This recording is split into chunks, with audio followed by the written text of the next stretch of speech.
night. I actually worked in that office before you. I'm finishing up my last week now, as a matter of fact, so I know it can be a bit overwhelming, but I'm here to tell you there's nothing to worry about. You'll be fine. So let's just focus on getting you through your first week, okay? Let's see. First, there's an introductory greeting from the company that I'm supposed to read. It's kind of a legal thing, you know. Welcome to Freddy Fazbear's Pizza, a magical place for kids and grown-ups alike, where fantasy and fun come to life. Fazbear Entertainment is not responsible for damage to property or person. Upon discovering that damage or death has occurred, a missing person report will be filed within 90 days, or as soon as property and premises have been thoroughly cleaned and bleached and the carpets have been replaced. Blah, blah, blah. Now, that might sound bad, I know, but there's really nothing to worry about. The animatronic characters here do get a bit quirky at night, but do I blame them? No. If I were forced to sing those same stupid songs for 20 years and I never got a bath, I'd probably be a bit irritable at night too. So remember, these characters hold a special place in the hearts of children, and we need to show them a little respect, right? Okay. So just be aware, the characters do tend to wander a bit. They're left in some kind of free roaming mode at night. Something about their servos locking up if they get turned off for too long. They used to be allowed to walk around during the day too, but then there was the bite of 87. Yeah, it's amazing that the human body can live without the frontal lobe, you know? Now, concerning your safety, the only real risk to you as a night watchman here, if any, is the fact that these characters, if they happen to see you after hours, probably won't recognize you as a person. They'll most likely see you as a metal endoskeleton without its costume on. Now, since that's against the rules here at Freddy Fazbear's Pizza, they'll probably try to forcefully stuff you inside a Freddy Fazbear suit. Now, that wouldn't be so bad if the suits themselves weren't filled with cross beams, wires, and animatronic devices, especially around the facial area. So you can imagine how having your head forcibly pressed inside one of those could cause a bit of discomfort and death. The only parts of you that would likely see the light of day again would be your eyeballs and teeth that pop out the front of the mask. Yeah, they don't tell you these things when you sign up. But hey, first station of the breeze. I'll chat with you tomorrow. Check those cameras and remember to close the doors only if absolutely necessary. Gotta conserve power. Alright, good night.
tend to become more active as the week progresses.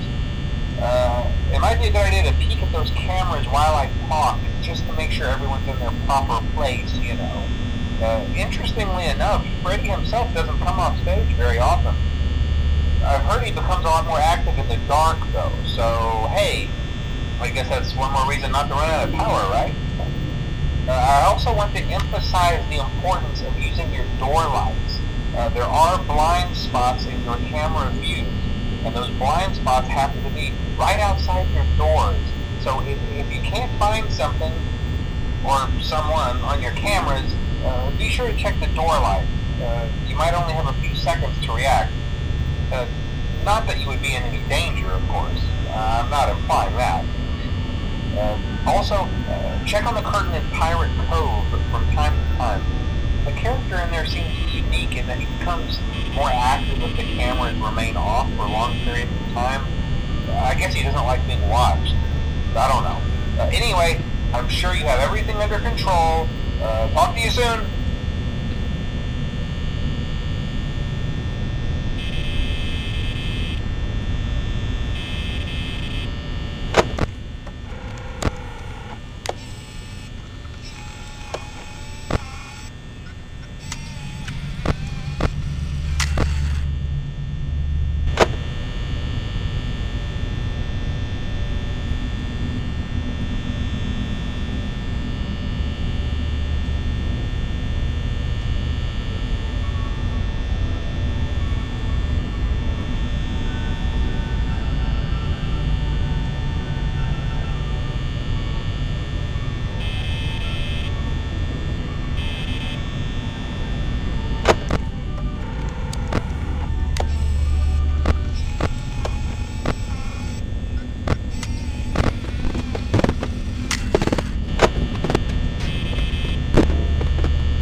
most people don't last this long.